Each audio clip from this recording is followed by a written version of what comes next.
May 19, 1536. Dawn breaks over the Tower of London. The air is cold and damp. Inside the royal apartments, a queen prepares to die. Anne Boleyn, the woman who had defied the Pope, shattered the Catholic Church in England, and captured the heart of a king, is about to lose her head. She has just 17 days ago been the most powerful woman in England. Now she is a prisoner accused of adultery, incest, and high treason. The charges are absurd. The evidence is non-existent. But in Tudor England, the king's will is law. Anne Boleyn is about to become the first English queen ever to be executed. How did this happen? How did a woman who had captivated a king and changed the course of English history fall so quickly, so devastatingly, and so completely?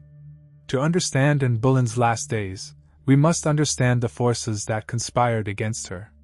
A king desperate for a son. A minister with a dangerous agenda.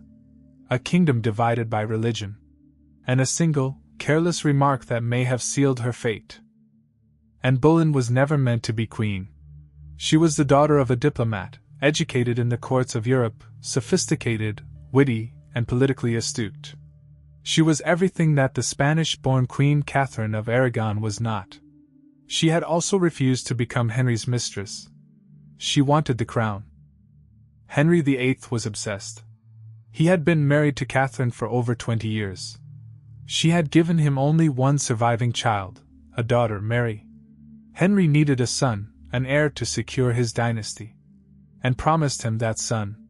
And for that promise, Henry broke with the Pope, declared himself supreme head of the Church of England, and married her in secret. In 1533, Anne was crowned Queen of England. It was the greatest triumph of her life. She was pregnant, confident, and at the height of her power. But the triumph would not last. In September 1533, Anne gave birth. The child was healthy, beautiful, and a girl. The Queen named her Elizabeth. Henry was bitterly disappointed. The son he had been promised, the son for whom he had destroyed a church and defied the world, had not materialized.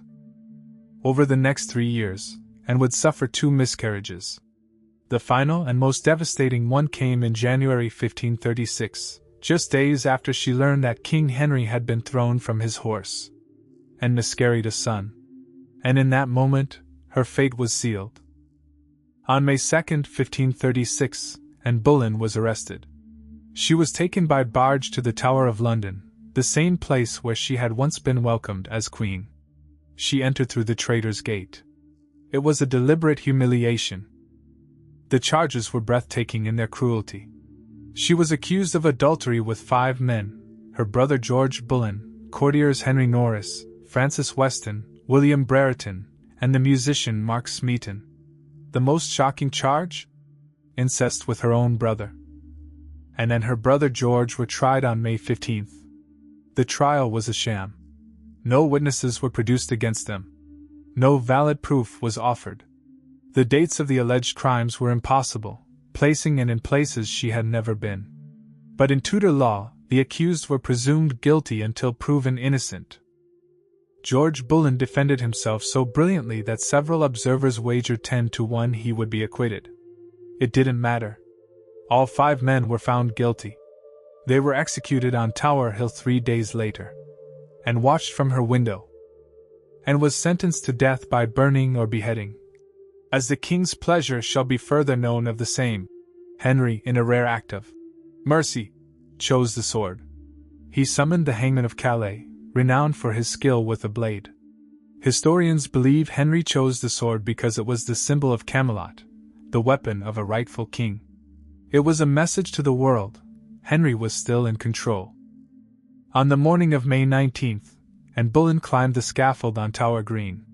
She spoke calmly to the crowd. "I am come hither to die.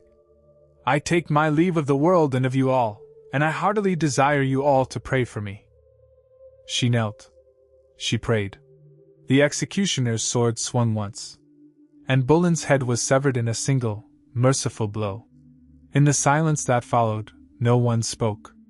The first Queen of England to be executed was dead at just 35 years old. Anne Boleyn's body was buried in an unmarked grave in the Tower's chapel. She was not given a queen's funeral. She was not honored as a monarch. But history would remember her. Henry VIII would marry Jane Seymour just 11 days later. Jane gave him the son he craved, Edward VI. But Henry's dynasty would not last. It was Anne's daughter, Elizabeth, who would become England's greatest monarch, the Virgin Queen, the Golden Queen. Anne Boleyn was not forgotten. She became a martyr, a feminist icon, and a symbol of Tudor tragedy. Anne Boleyn's fall was swift, brutal, and devastating. It was not caused by her guilt. It was caused by her failure to produce a son, a king's fickle love, and the ruthless ambition of those who surrounded him.